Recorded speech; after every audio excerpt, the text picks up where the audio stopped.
to the great synagogue. Last time you were here, you may remember,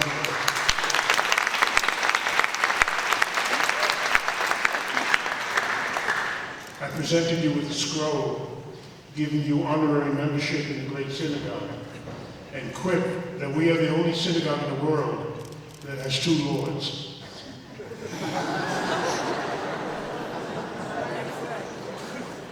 I hope that when you come to Yerushalayim, you will consider the great synagogue to be your synagogue. You're always welcome here. Ambassador Taub, it's your first occasion to be here at the great synagogue, but we welcome you as well and look forward to having you participate in future programs of the great synagogue.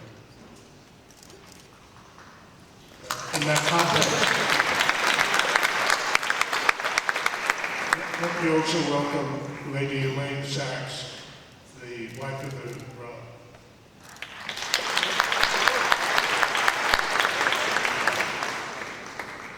I've only said this once before. As you know, we do lots of book launches.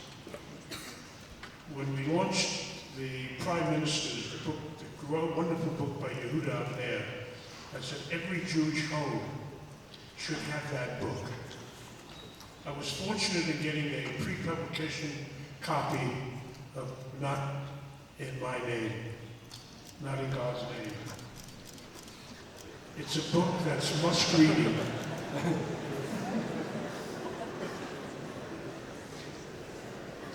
It deals with one of the most critical issues in the world today, and a subject that has now become very relevant in Israel as well. You'll be able to get copies of the book downstairs when the program is over. Don't miss it. It's beautifully written, like all of Rav Sachs' books, but the subject matter is so germane to the time we live in. And in terms of books, it's a great pleasure for me now to introduce my very close friend, Matthew Miller, publisher extraordinaire, who publishes, I believe, most of the books for Rav Sachs. We have all of the Siddurim and the Glassman and everything that are used here during services. The books of learning have helped us so expand the Jewish world by the work he does. Matthew, it's a pleasure to call you up now to make the formal introduction.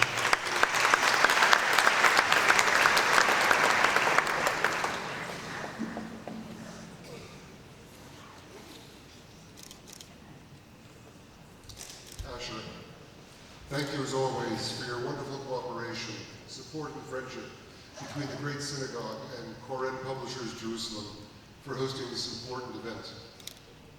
Now, it's said that back in 1899, the Commissioner of the U.S. Patent Office pronounced that, quote, everything that could be invented has been invented. And in 1989, with the fall of the Berlin Wall, the pundit Francis Fukuyama argued that we may have witnessed not just the end of the Cold War, but the end of history as such. We had arrived at the end point of mankind's ideological evolution. Liberal democracy was proclaimed as the very final form of human government. Very few, if any, saw the warning signs of the raging religious violence, a phenomenon which had supposedly disappeared in the West half a millennium ago. Yet only a few short years later, we have seen its resurgence in full fury. Is religion a problem? Or perhaps, suggests Rav Sachs, it is the solution. Rabbi Lord Jonathan Sachs, truly one of the world's most articulate, engaging, and profound thinkers, confronts this question in his new book, Not in God's Name, which our Magi division has the privilege of launching this week, both in Hebrew and in English. It is the 15th or so book published by Rav Sachs with us, and we thank him for this fruitful partnership. Rabbi Sachs is no stranger to the Great Synagogue. Described by the Prince of Wales as a light unto this nation, he is a frequent and respected contributor to radio, television, press around the world. A visiting professor at several universities in Britain, the United States, and Israel, Rabbi Sachs holds 16 honorary degrees and has been awarded numerous prizes in recognition of his work, Most recently, the prestigious Templeton Prize. Rabbi Sachs has served as Chief Rabbi of the United Kingdom and Commonwealth from 1991 to 2013 and holds degrees from Cambridge, Oxford, and King's College London. Engaging Rabbi Sachs this evening is the veteran diplomat, Ambassador Daniel Taub, who most recently served as Israel's ambassador to the United Kingdom. An expert in international law, he specializes in counterterrorism and human rights. He has served as legal advisor to Israel's mission to the United Nations. He has been a member of Israel's teams in negotiations with the Palestinians and the Syrians. Ambassador Taub holds degrees from the University of Oxford and London, as well as the Kennedy School of Government at Harvard. We welcome our two distinguished guests in what will surely be a fascinating and timely discussion. Thank you.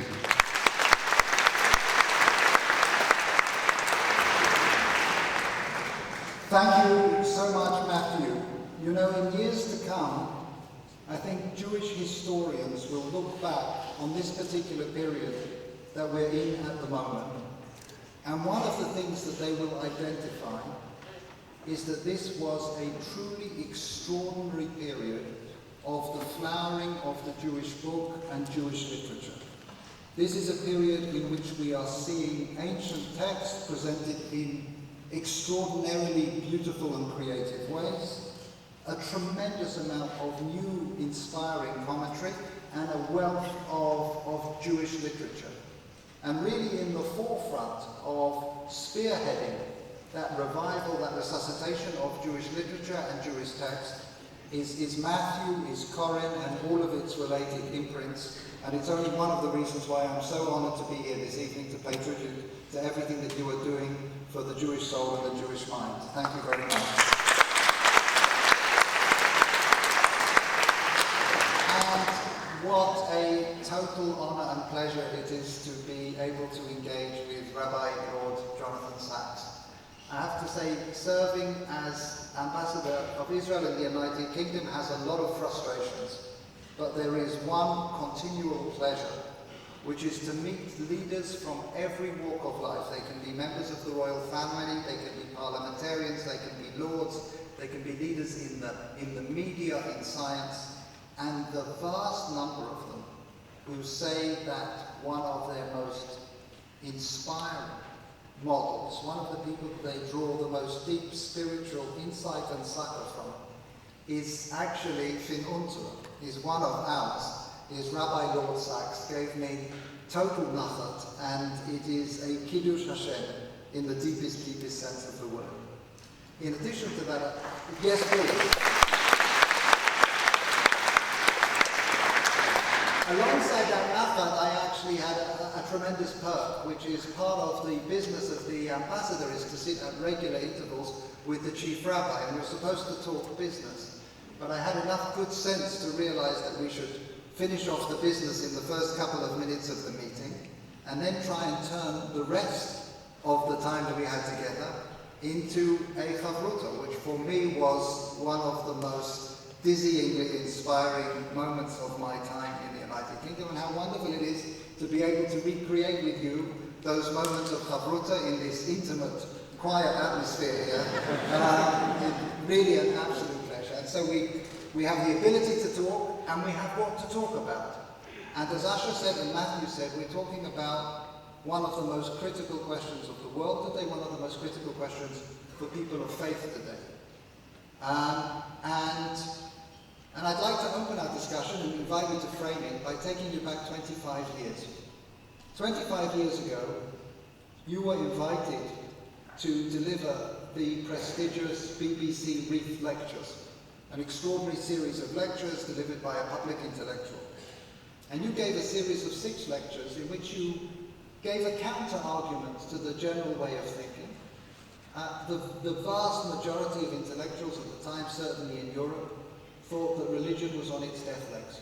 It was at least in intensive care, and our children's generation, it would simply be irrelevant. And you made the argument, which later became the title of the book that was published, for the persistence of faith, arguing about the resilience of religious identity and issues of faith. 25 years later, I don't think anyone can doubt how true your prediction was. But it seems to have come true not quite in the way that we might have hoped. Because religion is with us, but not necessarily as a force for good or for the sublime, or certainly not only. But what we're seeing today across the world, certainly across our region, is the dark side of faith. Faith that doesn't pull us upwards, but in a sense it allows human beings to do things that otherwise they would have found abhorrent. Blaise Pascal, and you quote it in your book, said, "Never do human beings do evil so completely as when they do it from religious conviction." So can you frame the discussion for us by sharing with us the question that Matthew asked? Is religion part of the problem, or is it part of the solution? Well, Daniel, it's an enormous privilege to be sitting here with you in this amazing gathering. I've never seen Sfirata Omer generate such excitement. I've never seen such a full shul in England. We could only get a shul this full by putting a big sign outside saying, "No Jews admitted." But it's an enormous privilege to be here and to pay tribute to you, Daniel, and the incredible work you and Zahava did in London as Shagirei Medinat Yisrael. Friends, you cannot begin to imagine what a Kiddush Hashem Daniel was, both as a spokesman for Medinat Yisrael and as a brilliant spokesman for Torah Yisrael. You were a total Kiddush Hashem. Of course, there was a big difference between Daniel in London and Daniel here. In London, I have to tell you, he wore a tie. But here in Israel, Daniel, you can see the real Daniel emerge. And we thank you and bless you for an extraordinary service you did for Medinat Israel and for Am Yisrael. Guys,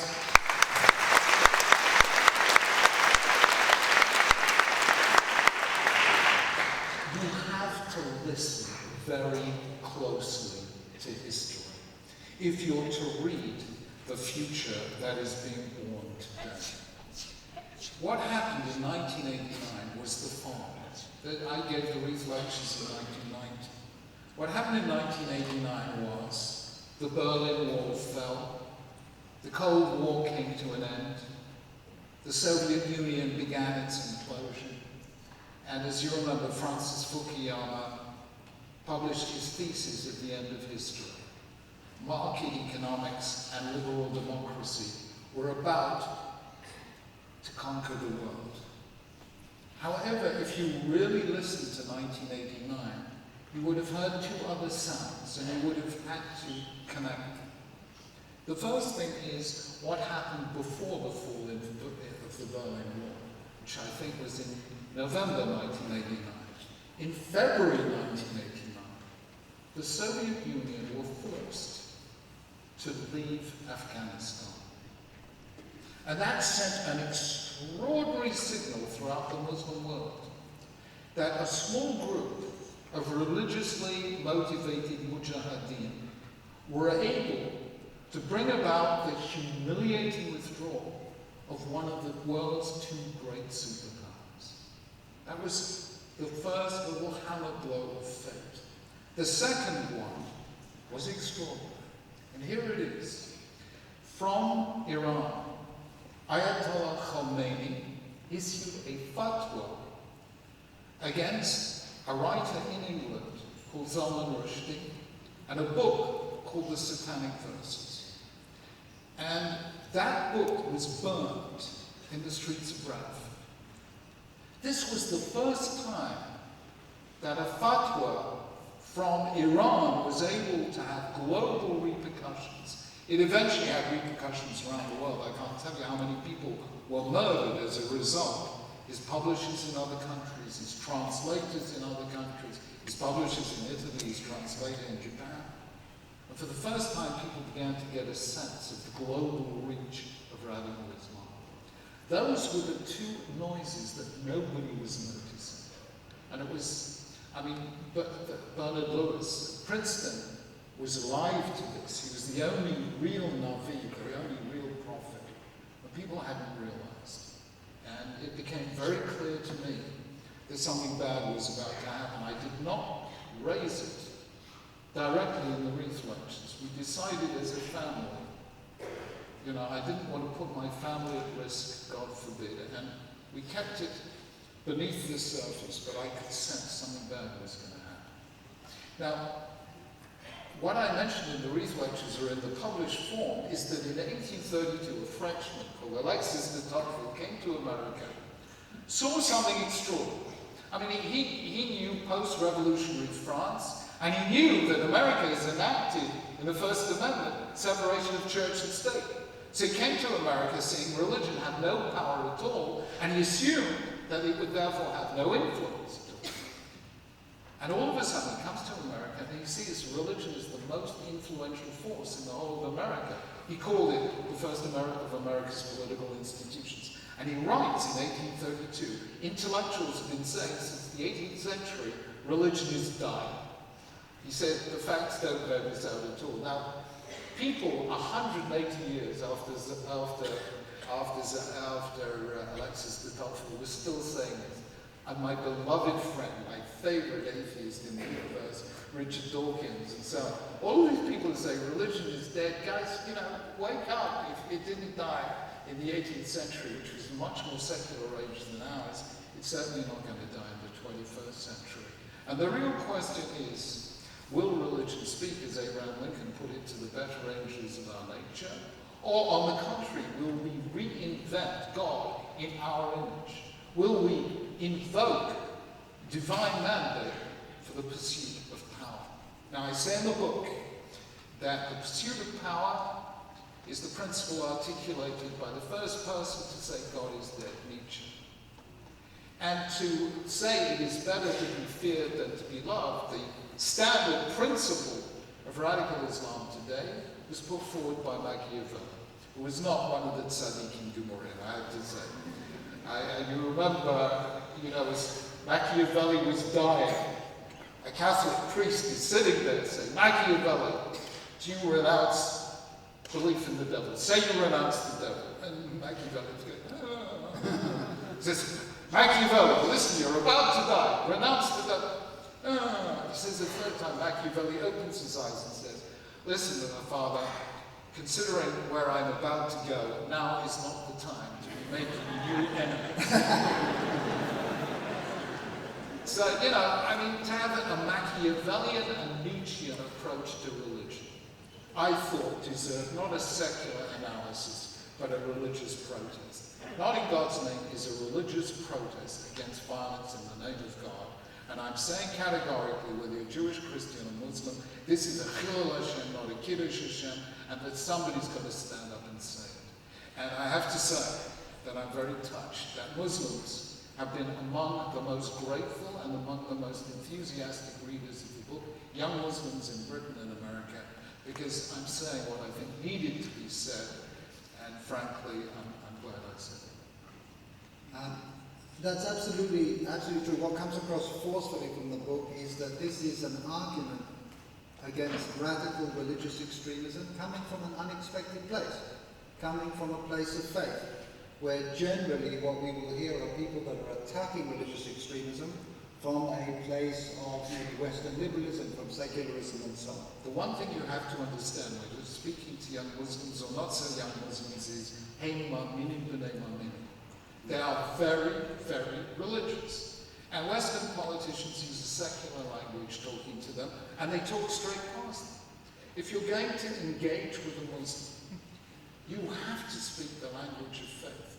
And I took a very principled decision, from the opening sentence of the book, when religion turns men into murderers, God weeps. I wanted to say at the very beginning, I'm speaking to you as a believer, not as a secularist. And they appreciate that. And that's allowed this book to penetrate Muslim hearts and minds in a way that I really wanted it. So from that point, what you do in the book is you actually go back to some of the core shared texts between what you call the Abrahamic faiths, and try to engage in a process of grappling with them and rereading them. And in a really beautiful way, you identify a theme of sibling rivalry that runs through particularly the books of Bereshit, and engage in I don't know whether to call it a reinterpretation or a rediscovery of a text that is very different to the text that we and people of other faiths were brought up. And one of the things that I think would be interesting to a lot of people here is to ask, what are we actually doing when we engage in that process of reinterpreting text? You tell us, for example, that between revelation and application, there has to be an interim filter of interpretation. But when we do that, what actually are we doing? Are we trying to discover the real truth? Or are we saying there's a band of possible interpretations and we can maybe choose the interpretation that fits best for our time? Can you share with us just a little about what the process of interpreting different texts is? Daniel, Moshe Rabbeinu had to receive the Torah twice. The Luchot Rishonim were nishbu, they broke. They were the holiest things there ever were. Luchot Maaseh Elokim Heimah V'Michtav Michtav Elohim. Elokim Hu Charut Al Luchot. The holiest objects that ever existed. And they fragmented like a meteorite hitting the atmosphere of the earth. And it was only the Luchot Shniyot, which Moshe Rabbeinu, Yipsalacha, HaKadosh Baruch Hu said, you are my partner in this. You carve the tablets and I will inscribe them. And that's why Moshe Rabbeinu's face shone after the second tablets, but not after the first. And it was only the second tablets that survived intact. What was the difference between the first tablets and the second tablets? According to Rabbi Yochanan in the Gemara, the difference is that the first tablets only contained Torah Sheba'al Peh, but the second tablets were combined, Torah Sheba'al, and the second tablets came together with Torah Sheba'al Peh. And Rabbi Yochanan said HaKadosh Baruch Hu only made the Brit with Israel on the condition that they accepted both the Torah Shebechtav and the responsibility of Torah Sheba'al Peh. So, what is that responsibility of Torah Sheba'al Peh? You know, there's this fascinating story where Moshe Rabbeinu reminds the next generation what it was like at the first Shavuos. He says, you heard a kol gadol v'lo yasaf. And Rashi gives two interpretations of this, which completely opposed. Kol gadol v'lo yasaf, a great sound that was never heard again, or a kol gadol v'lo psik, that never ceased, it was ever heard again. So how do you reconcile a great voice that happened once and never again, or happened once but continues to, it never stopped? And the answer is because the voice that was heard once was the written Torah, the voice that never ceased was the oral Torah, our dialogue with God. And that's why I call my Parashat HaShavua covenant and conversation, because the covenant was based on that 3,000-year-old unstoppable conversation between us and Hashem. I'm sure that Hashem, I once said Judaism is the only civilization in the history of the world, all of whose canonical texts are anthologies of arguments. In Tanakh, Avram argues with God, Moshe Rabbeinu argues, Yirmiyah, in the Midrash, Shivim Panim LaTorah, 70 different interpretations. In the Mishnah, Rabbi X says this, Rabbi Y says that. It comes to the Gemara and doesn't say Rabbi X is right and Rabbi Y is wrong. It deepens the argument. So I assume that Hashem only chose the Jewish people because he loves a good argument. And it is this ongoing conversation that allows us to hear within the Word of God for all time, the Word of God for this time. And I actually believe that the 21st century places a huge responsibility on us as Jews. You see, Judaism gave rise to two other religions that call themselves and define themselves as Abrahamic monotheists. And yet, There was one principle of Judaism they never accepted. That Chasidei Umot Olam Yesh Lahem Chelek Olam Haba. That you don't have to be of our faith to have a share in heaven. Christianity was explicitly predicated on the opposite. Extra ecclesiam non est salus. Outside the church, no one is saved. And hence Christianity and Islam became missionary religions that believe that you have to either convert or conquer the world. And they criticized us for the narrow parochialism of Judaism that saw itself as a chosen people but didn't engage with the rest of the world. I have argued throughout my career that Judaism has a principle for the world, which I call the dignity of difference. That Hashem wants us to be different. That before we had the Tower of Babel in Genesis 11, we already had in chapter 10 the division of humanity into 70 nations and 70 languages. And when I spoke, the only time I spoke in the United Nations in the summer of 2000, when they had this modestly entitled gathering of 2,000 religious leaders, it was called the Millennium Peace Summit. You can see how successful we were. Only 1 year later, we had 9/11. Imagine where we would have been without it. And I have to tell you, if you're ever invited to address 2,000 religious leaders, let me tell you something. There's one thing that we all have in common, which is we can all give drushes, but we can't take them. So they're a very difficult audience to speak to.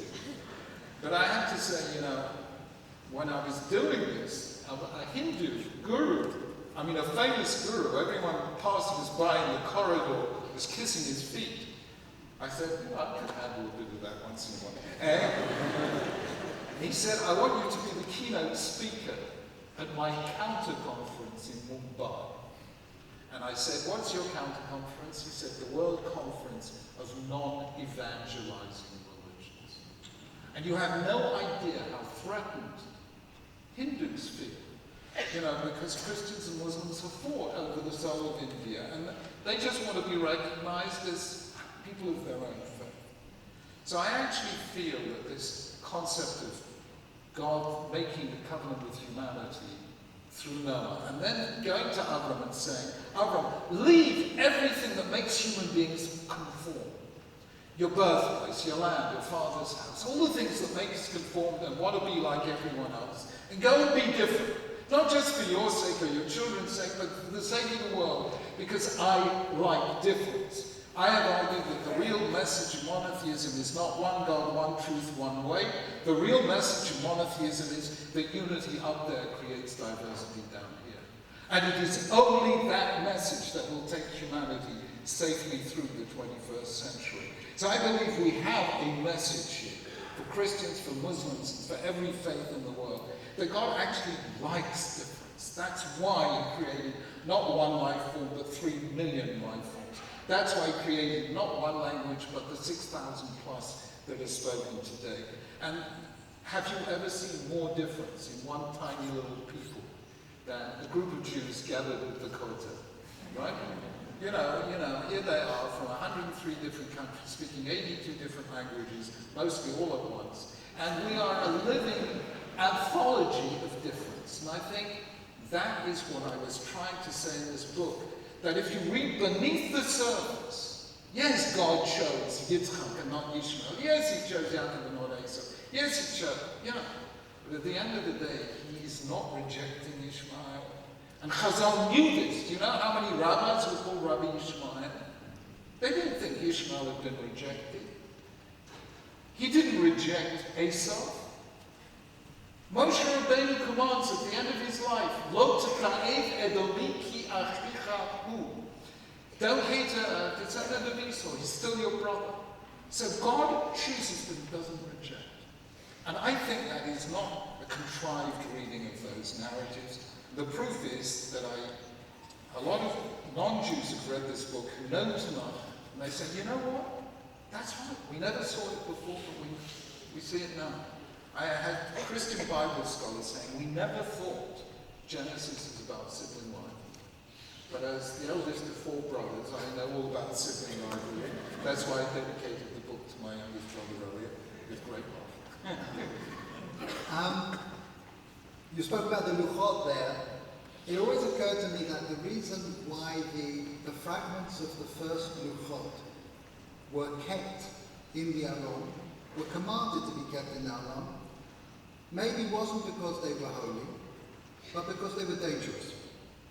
And they were dangerous because there was a fear that somebody would get hold of one part of the luchot, one part of truth, and make that into their whole truth.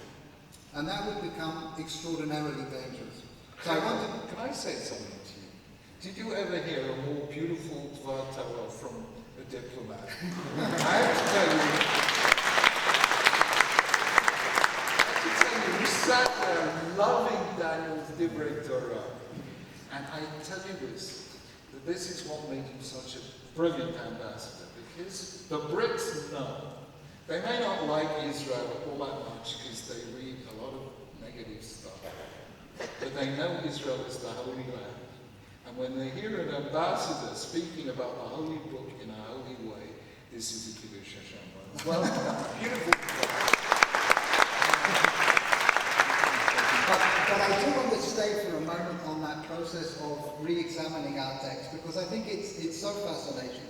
Because whether it's the original meaning or it's a reinterpretation, the presentation of the text that you present is really quite radically different to the one that many of us grew up with. You are presenting for us, for example, a picture of sympathy, of empathy, of understanding for the rejected.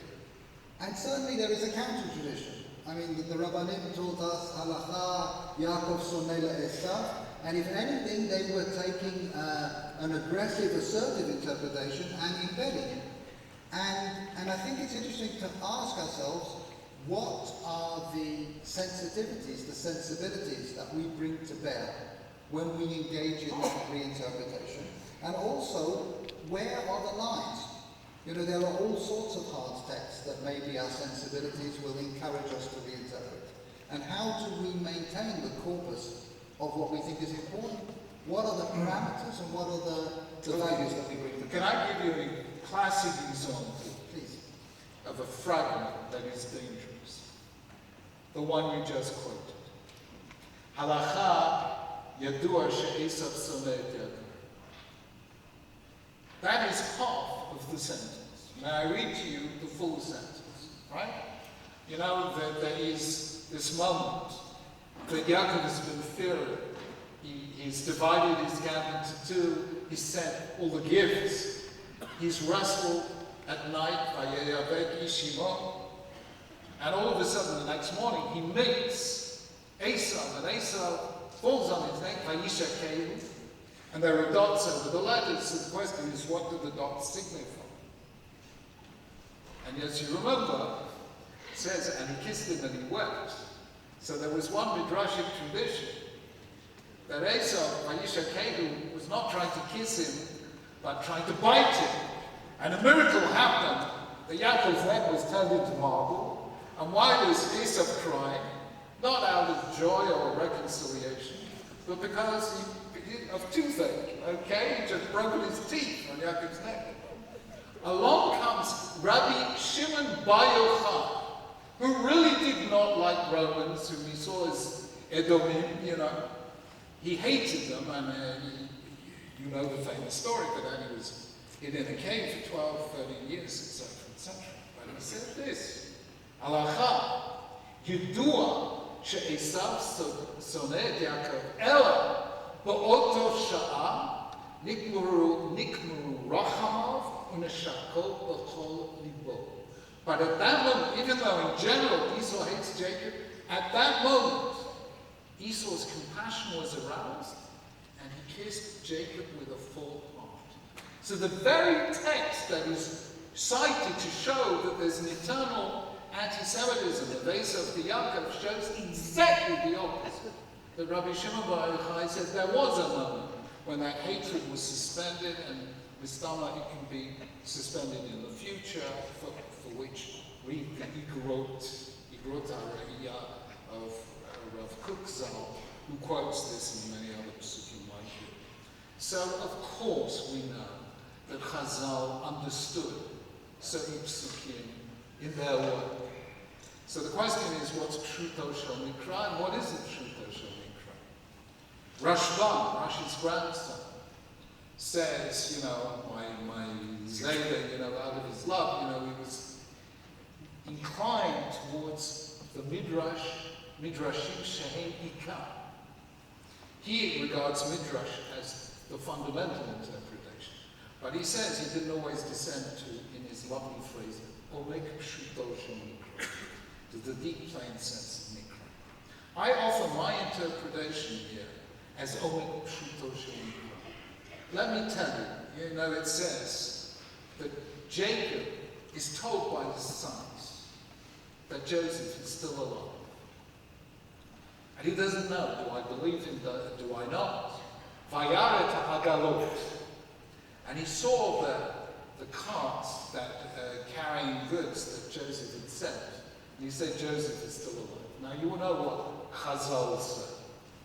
How did a bunch of carts persuade Jacob? Because they say, actually, he saw this as a coded message from Joseph. That last time, when Joseph was 17 years old and he was sitting and having a Gemara with his father, they were learning the sugya of Eglah Aruf.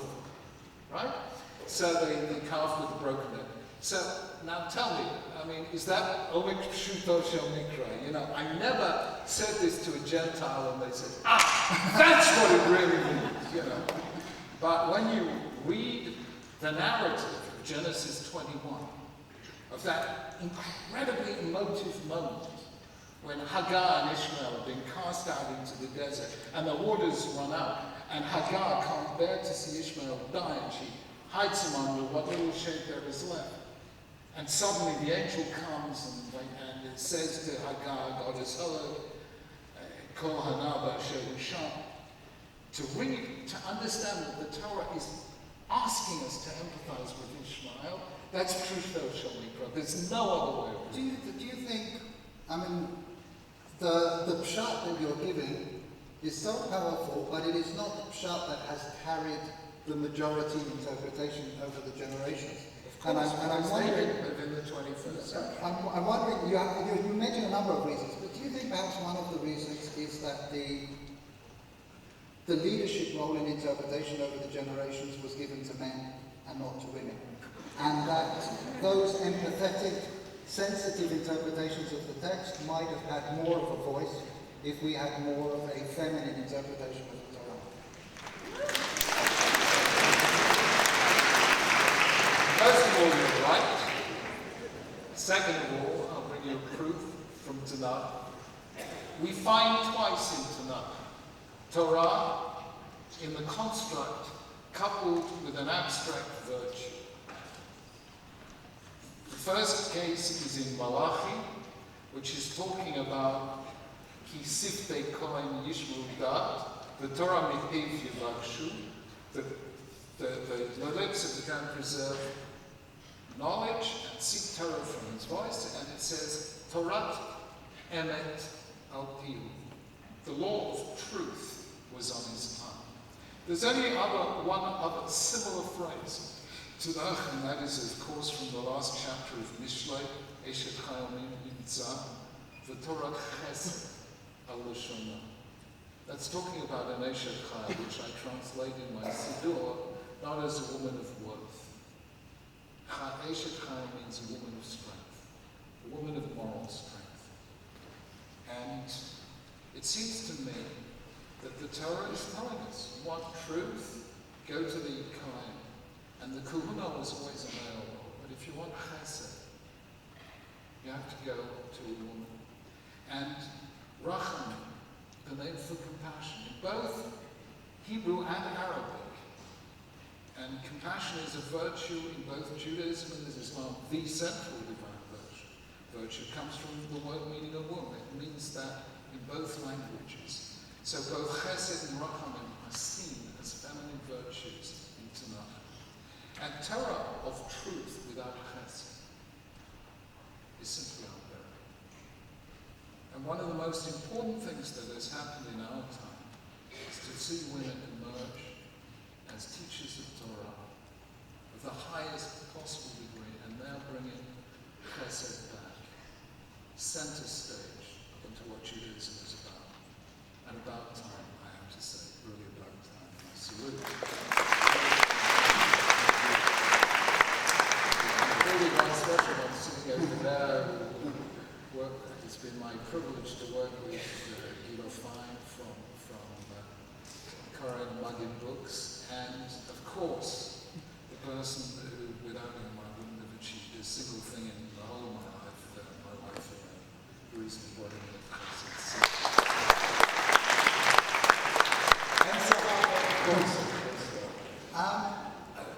Trying to take the textual interpretation that you suggest and to move forward.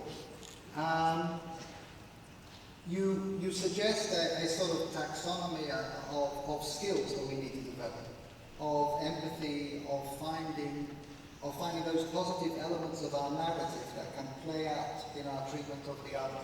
And that's something that struck a very deep chord with me. I was involved in our negotiations with the Palestinians, for example.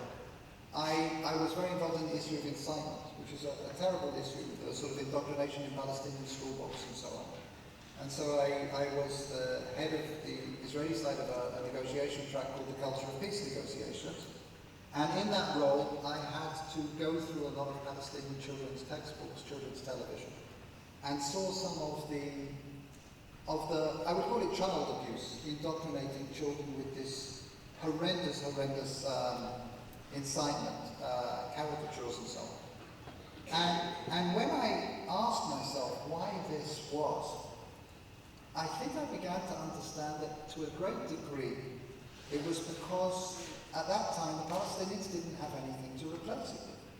Their national identity was to a great extent predicated on a sense of victimhood and glorification of martyrdom. And it made me realize as Israelis that we have a strategic interest in the development of a positive Palestinian national identity. Because only if there is some sort of positive vision there, only if there is some sort of yes, will we be able to say no to the more negative elements in our society. And then I wonder whether the same thing isn't true on the Israeli side of the equation. And I'm wondering whether our historical narratives sometimes don't pull us apart rather than pull us together.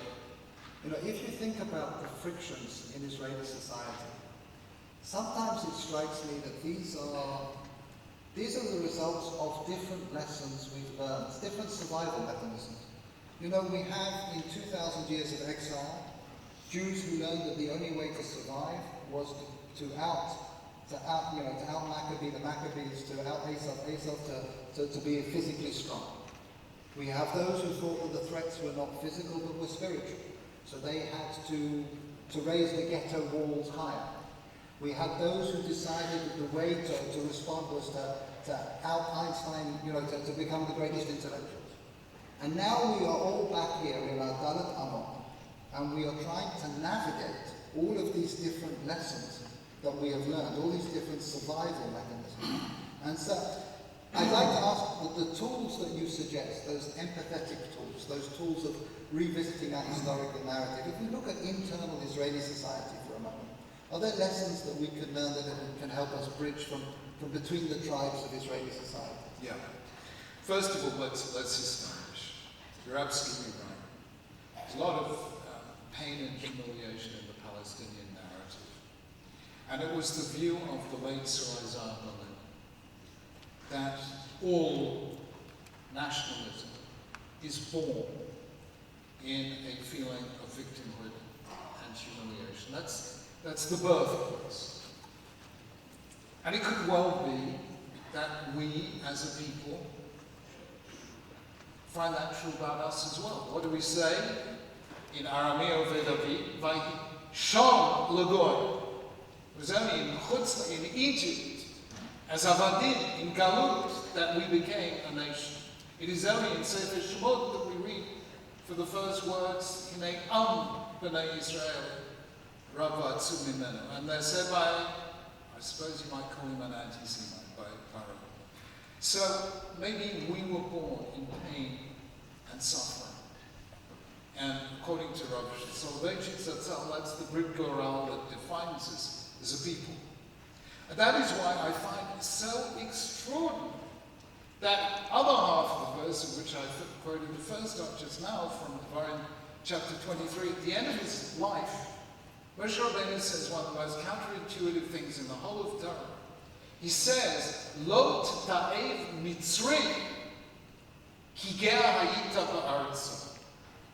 Don't hate an Egyptian because he was strangers in his land. I can't figure that out. The Egyptians practiced achnos zorchim. They put up our ancestors in the Cairo Hilton. I mean, they enslaved us. They tried slow genocide. So what is Moshe Rabbeinu saying? Don't hate an Egyptian because he was strangers in his land.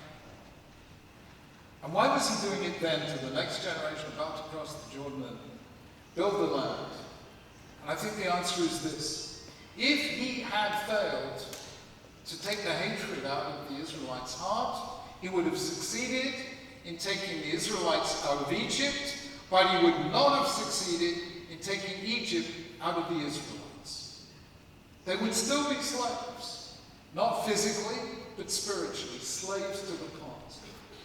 And Moshe Rabbeinu, in that one statement, Lo t'ta'ev Mitzri, was saying what I think is the single most important sentence in 21st century politics. If you want to be free, you have to let go of hate.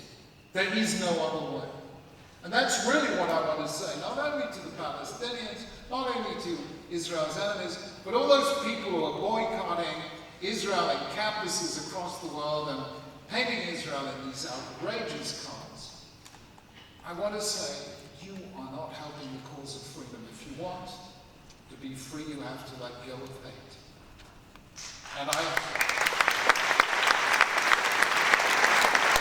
want to say to the Palestinians, if you want to give your children a future, don't teach them to hate the people with whom they must one day learn to live. We have to get that message across.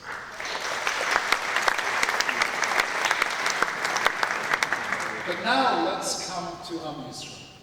You know, it's a fascinating thing. HaKadosh Baruch Hu could have chosen all of humanity. He did that once with Noah. You know, if you're going big, go for it big time. You know, go for the whole world. Or, alternatively, since the whole world contains good people and less good people, go for the tzaddikim. You know, just make a covenant with the Lamed Vovniks. Why did you choose Am Yisrael?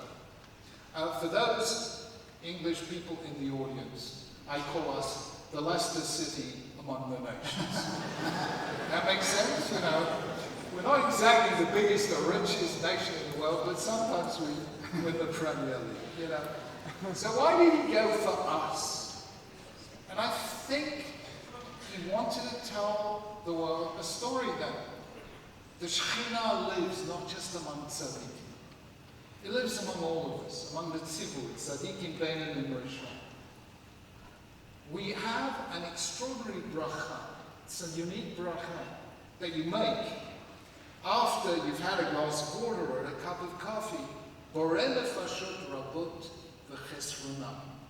We thank God for creating many different kinds of souls and for creating their deficiencies, their lack. Now, in every other bracha, we thank God for creating something positive.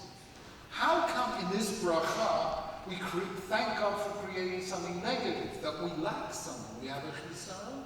And the answer, I think, is this. If we had no chesronot, we'd never need anyone else.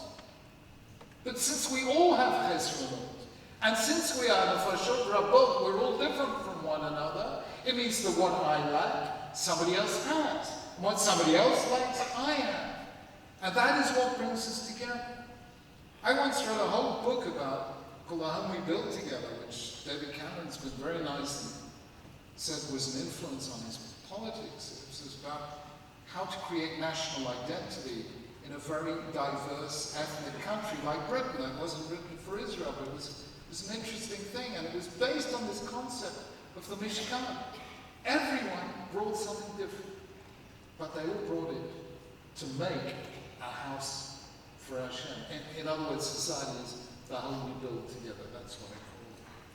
And that is what is so important about the Jewish people, our diversity. We don't come before God saying, Ribbon Shalom, we don't speak in the first person singular. Some chazonim do, actually, but, Vani Tefilati, somebody wrote a nice tune for it, so they're singing. But actually, all those bits of the doubling in the first person singular is to be said silently. And it's only the stuff in the plural that we say together. And think about it, when we stand up and say, Hashem Bogadu Gazela, and everyone's thinking, well, we sin, we betray. Well, I don't think I did, but probably the guy next to me did, But it's so much easier when you're confessing together.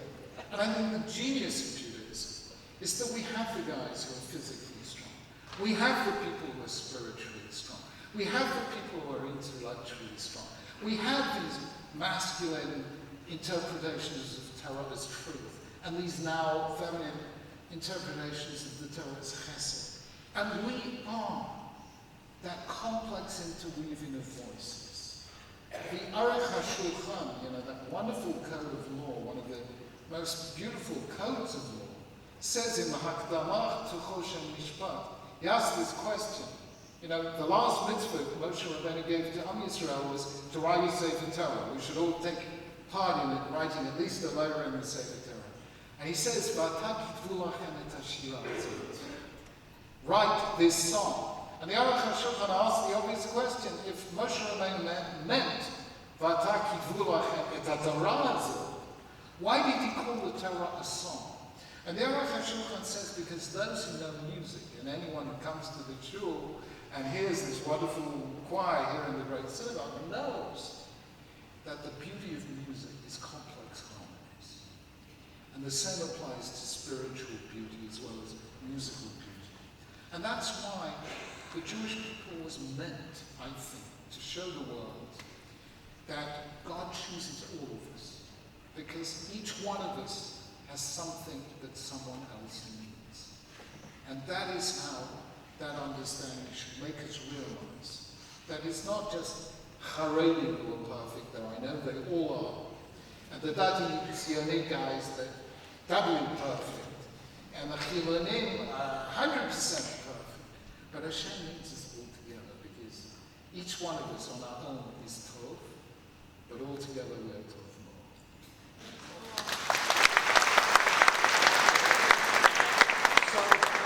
So this evening we are marking the translation of Not in God's Name into Hebrew.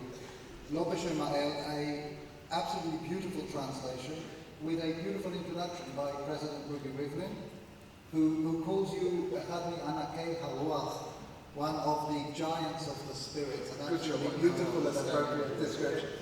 But it leads me to wonder whether there is something different in the way an Israeli audience will read this book to the way that maybe audiences around the world will read the book. And I think about this group of people here, for example. And there are two things that strike me that might be different in their reading. The first is that, sadly, it is to be expected that there is probably nobody in this room whose life has not been touched, and some of them in a very close way, by acts of extremist violence, in many cases religiously motivated. So the issue you are grappling with is an issue that is so close. This evening I saw that an explosive was thrown at Kefer Rachel. Places of religion are so tied in with places of violence. I think there's something extraordinarily immediate about the issue that you're grappling with.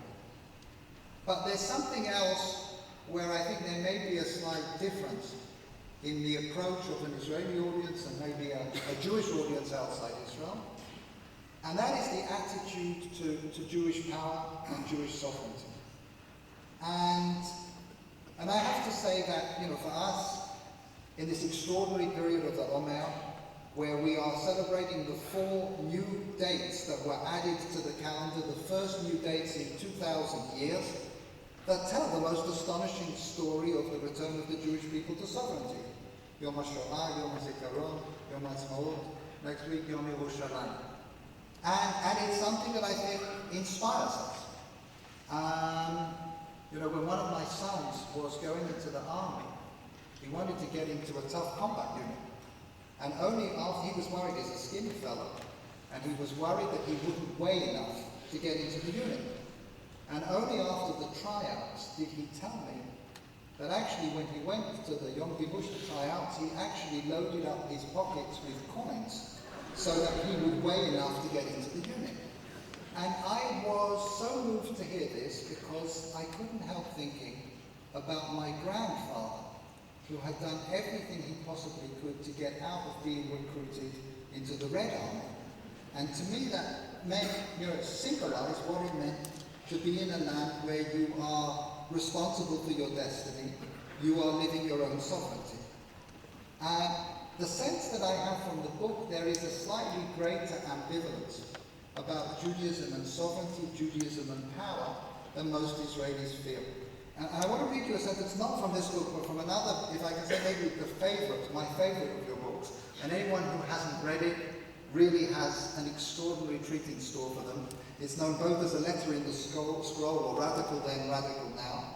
And if you have read it and you need a single book to recommend to a friend about the history of Judaism as the radical history of ideas, you couldn't do better.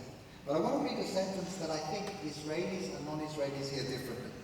You're writing about the destruction of the temple and the dispersion of the Jewish people amongst the nations.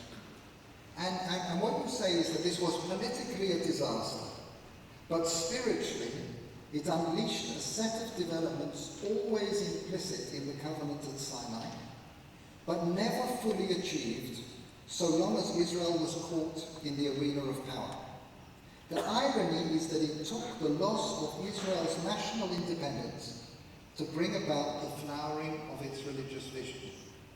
And I wonder if, in the same way as you find blessing in tragedy, you may find something, if not tragic, something a little bit worrying in the blessing of the re-establishment of Jewish sovereignty and Jewish power in the state of Israel. Well, let's split that up into different bits. How will people read the book differently in English and in Hebrew? There are real differences between the two languages. I discovered this 20 years ago when I had the great zechut to win something called the Jerusalem Prize. That is awarded on Yom Yerushalayim, here in Yerushalayim, in Beit HaNasi, by Kvod HaNasi.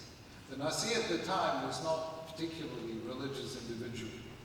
And he gave a little speech in Ivrit, which was quite useful so that the guys from England didn't hear what he was saying. And what he said was this: I see Rabbi Sachs has won his award for his contributions to religious education in the diaspora. He said, Chinuch dati ze yoter tov mikluv aval. It's better than nothing, but what we really need is forget these religious schools, have secular schools, teach people to speak Hebrew, and so on and so forth. I came back and I had breakfast with one of your predecessors, the then Israeli ambassador, and I said, now I understand how it is that after 4,000 years, the Hebrew language still doesn't have a word that means tact. If you tell this to any Israeli, they'd say, tact, it's a tact. So, there's certain things that are very Jewish. You tell it the way it is, degree, forget about the tact. But let us say something now about powerlessness and power, or tragedy. One of my principles is that Judaism is the principled defeat of tragedy in the name of hope. That there were two extraordinary civilizations in antiquity, ancient Greece, ancient Israel, and Western civilizations built on both of them together. And Greeks gave the world tragedy, Aeschylus, Sophocles. There is no equivalent. What is the Hebrew for tragedy? Tragedia. You know, we knew bad things happen. We know what is nason. But for a tragedy in the sense of, you know, hubris followed by nemesis, you know, that somehow or other our hopes are destined to be shattered on the hard rocks of reality, that is not a Jewish belief. There's no Aeschylus and there's no Sophocles among the prophets. Even the most miserable of the lot, Yirmiyahu Navi, was the man who taught us Yesh Tikva La'aritech, and Israel is the living symbol of that, and the symbol of that symbol is, it is the country whose national anthem is Hatikva. So Jews were able to extract some kind of bracha out of every single event that other people would have seen in Klala.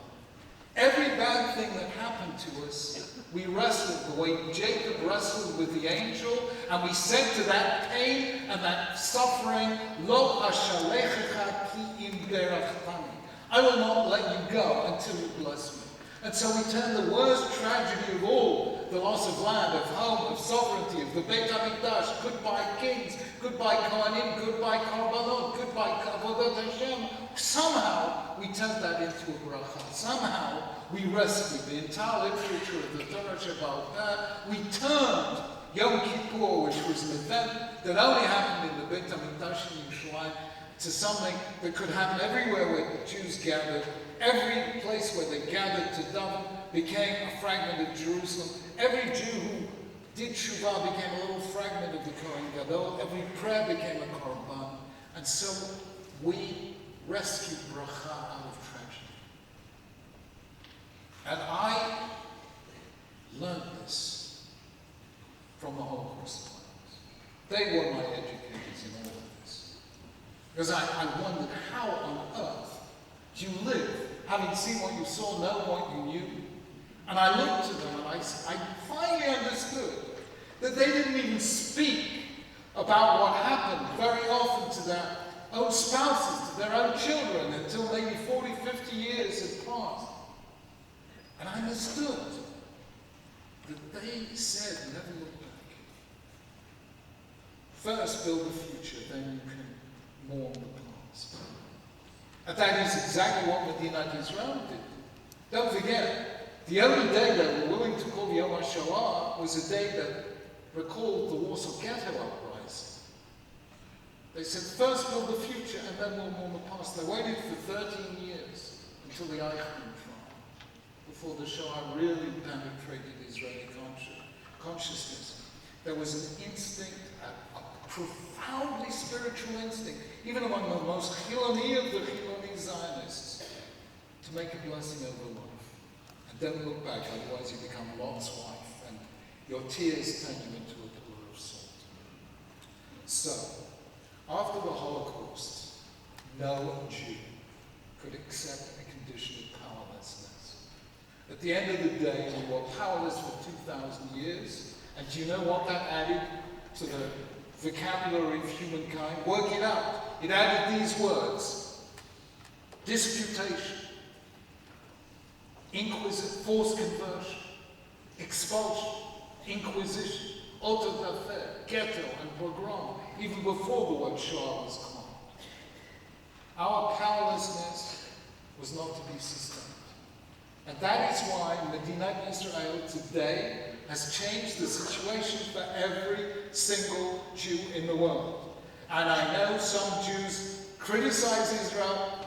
God forbid that we should ever lose this incredible gift that God has given us. Medinat Israel is the fulfillment of the prayers of 100 generations of our ancestors. Because Israel today exists, every Jew in the world has a home in the sense given by Robert Frost as the place that when you have to go there, they have to let you in. Israel is the heart of Jewish life, and I say this as a real angler, wearing a tie on the day to get to. And look at what Israel has done. How many, Jews as farmers, will sell you a tie, will sell you a nice suit. Since when did Jews become farmers? Jews came to Israel and became the greatest farmers in the world. Jews, as you said, when the Tsar's recruiting officers came, they ran away. Jews went on soldiers. Suddenly, because of Medinat Israel, they became the finest soldiers in the world. They find that Israel with no natural resources except the intelligence of its people. So it becomes the most creative, high-tech industry in the world. They throw missiles at Israel. Israel invents Iron Dome. They build tunnels into Israel. Israel invents, you name it. Israel turns every klala into a bracha and then gives it to the whole world. And for that, we stand up and salute Israel.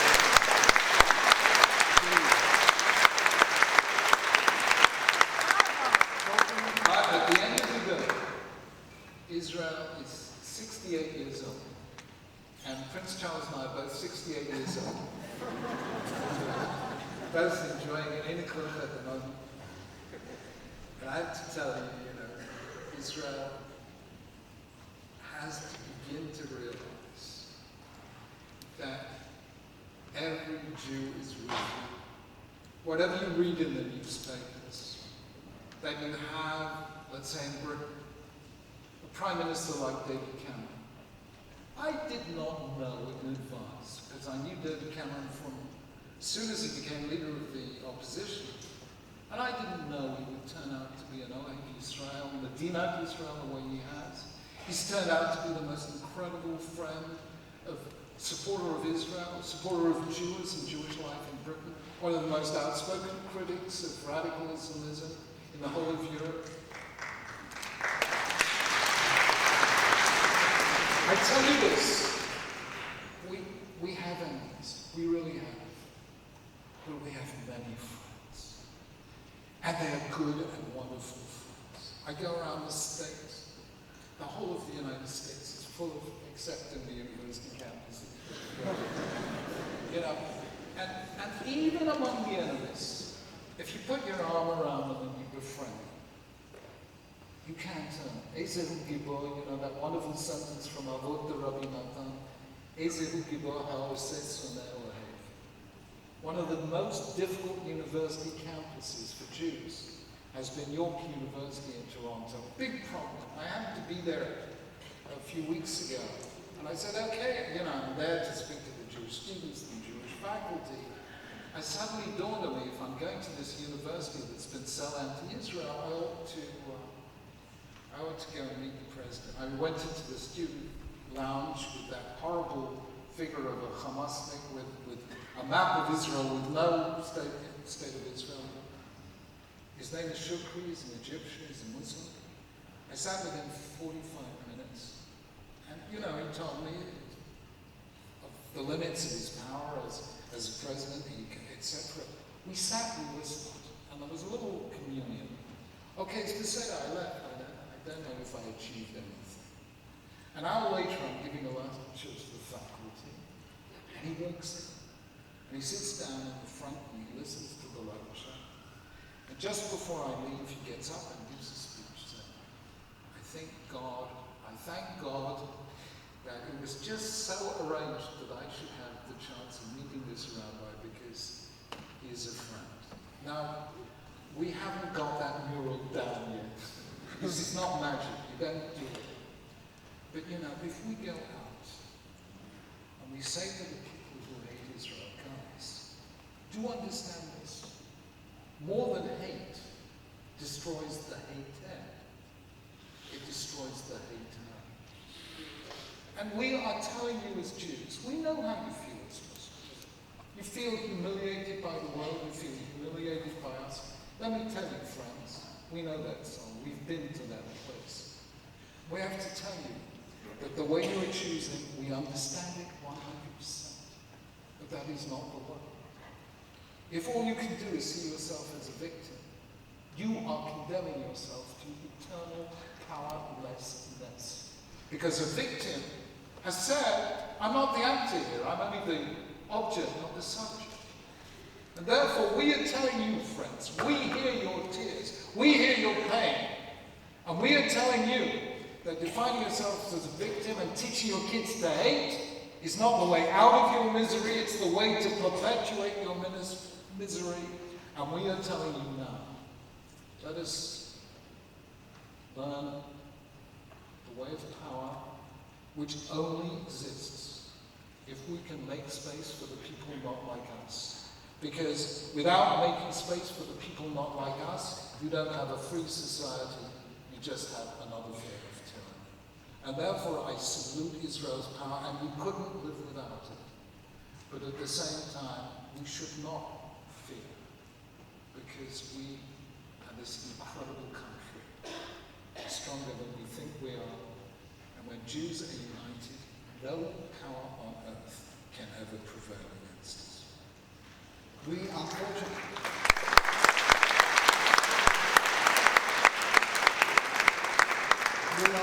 are going to have to start drawing to a close, but I want to pick up on your use of the word hope. And I want to talk about hope in Israeli society for a moment. And it's a word that is, in a sense, disappearing. If I had to describe where the younger generation of Israelis are, it's not that they're not hopeful, but they've by and large unhitched hope from peace. They're hopeful in other directions. But the chance of actually reaching a peaceful accommodation isn't on the radar screen. I remember one morning, I was leaving the house early in the morning with my suitcase to go to the peace negotiations. And one of my younger kids saw me tiptoeing out of the house. He goes, "Abba, where are you going?" I said, "I'm going to the negotiations." He said, "What are you trying to achieve?" I said, "Peace." He said, "No, seriously." You know, and if he didn't believe it. And there really is a sense that the forces against us, maybe in a sense almost like the way that you described the Torah, perhaps in some ways not in God's name, is a book with a text and a subtext. And the text is a very positive, optimistic text. It talks about what we can achieve through empathy, what we can achieve through the positive parts of our narrative. But the subtext is the history of this tribalism, the history of what you call this pathological dualism. And it seems to be so strong, and particularly when we look at our neighborhood. We look at what is going on in the countries next to us. I sometimes say that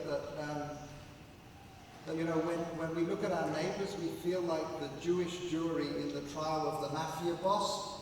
You know, after weeks of hearing the descriptions of how he got rid of all of his adversaries in terribly cruel ways, this jury is sent out to consider their verdict. And then they come back in, and the judge turns to the jury, the foreman, the Jewish foreman of the Jewish jury, and he says, "Have you reached a verdict on which you are all agreed?" And the jury foreman says, "Yes, my lord, we have." He said, "How have you decided?" "We've decided we don't want to get involved." And that's the way that we feel in this region, but it's the region in which we find ourselves. And as you point out in the book, we are talking about indoctrination through madrasas throughout the region that have been funded with not just millions but billions of petrodollars. And the question is, where in this environment can we truly draw some hope? So maybe some thoughts to conclude. Number one, you know, there was a great chief rabbi called Cheif, a man of rather outspoken views and choleric temperament. Somebody once asked him, "How long do chief rabbis serve?" And he replied, "Chief rabbis never retire and only very rarely die." The Dictionary of National Biography said it about Chief Rabbi Cheif, who used to have fighting matches with the lay leadership of Anglo-Jewry on a regular basis, said he never despaired of a peaceful solution to any problem once every other alternative had been exhausted. And that is precisely my view of the Middle East. I don't despair of peace, but first, every other alternative has to be exhausted. Secondly, what will bring it about? I will tell you what will bring it about. For centuries, from 1096, from Taub Urban II onward, Christians and Muslims fought a series of wars known as the Crusades. Those crusades, and they went on and on and on, one after another, never brought either side nearer to peace. Why was it that Europe found its way to peace after the Treaty of Westphalia in 1648? It found its way to peace not when Christian was fighting Muslim and Christians were killing Muslims and Muslims were killing Christians, but when people suddenly realized that all over Europe Christians were killing Christians. Catholics were fighting Protestants and Christians were killing one another, and serious human beings, John Milton, Thomas Hobbes, John Locke, even one of our guys, Spinoza, got excommunicated, but then so many of us, you know.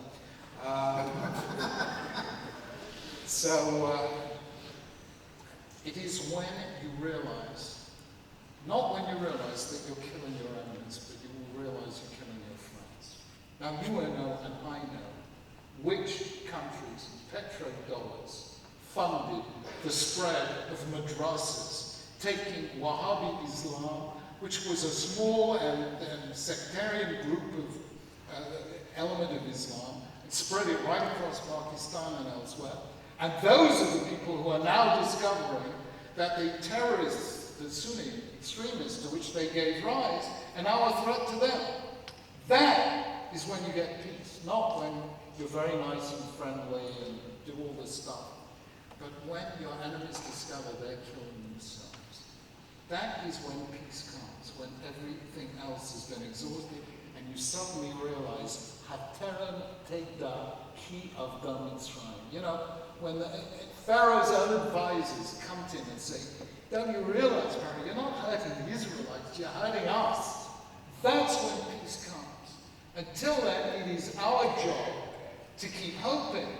As my favorite prayer says, roughly translated from the Yiddish, Ribbonei Shel Olam, I know you will help me. But you think you could help me until you help me. So I think we have to keep hoping into peace until peace comes, and it will come, not through us, but through the sheer realization on the part of our enemies that they wanted to destroy us, and in the end all they're doing is destroying themselves, which they are doing right over the region, in Syria, in Iraq, in Yemen, in Libya, in Somalia, in Afghanistan, you name it, they're destroying themselves, and one day peace will come. Now listen, I want us to realize, here we are standing between Yom HaTzmaut and Yom Yerushalayim, in this extraordinary moment, in this extraordinary place, here in Yerushalayim,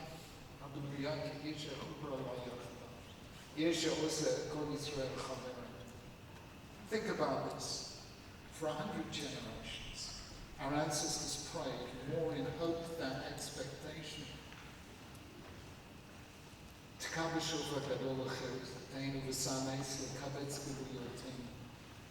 Sound the great shofar to bring us back from Arba Kamfotaretz. And in our time we have seen this.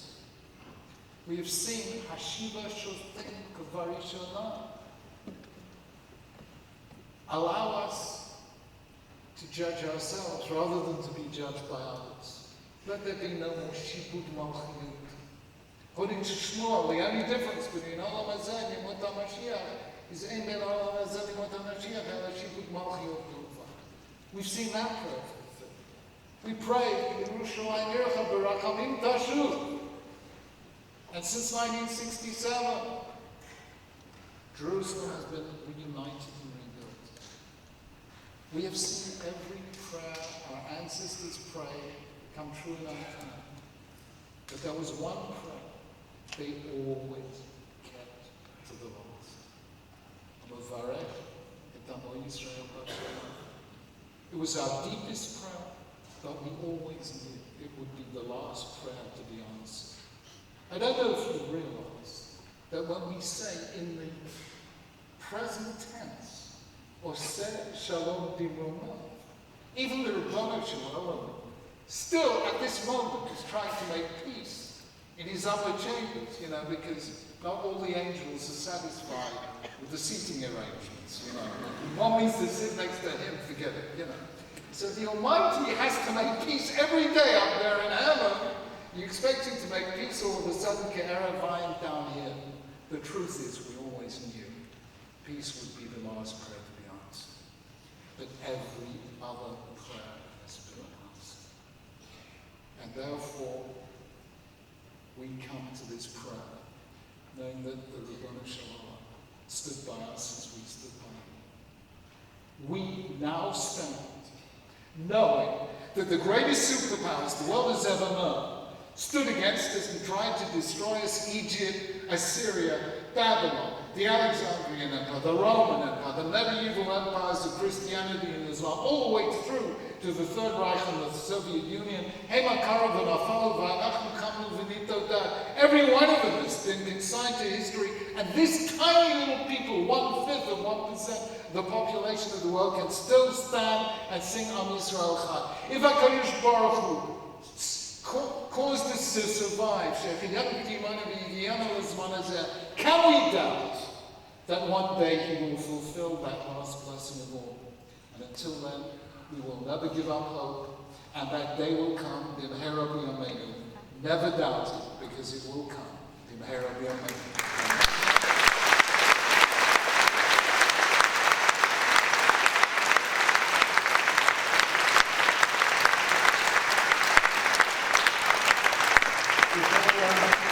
Before Matthew gives an official vote of thanks, I just want to say how extraordinary it is that we come for an evening to discuss maybe one of the most depressing subjects on the agenda, and we come away so extraordinarily inspired.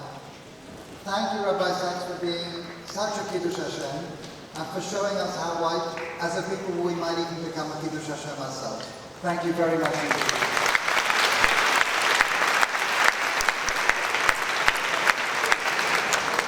I have the very happy obligation to give many thanks, and of course, first and foremost, to Rabbi Lord Sachs.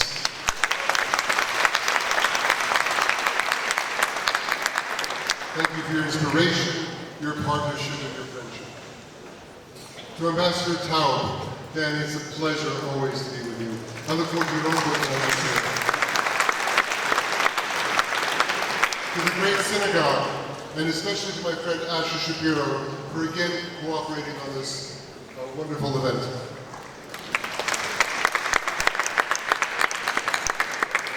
To the many B'nai Akiva volunteers who helped this evening run so smoothly.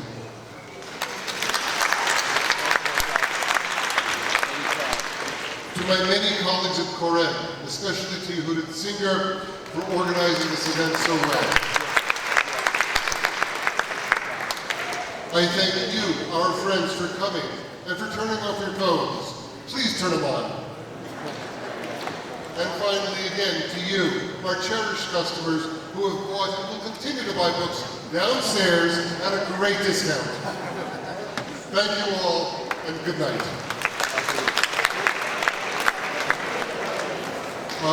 Mari will now be served here.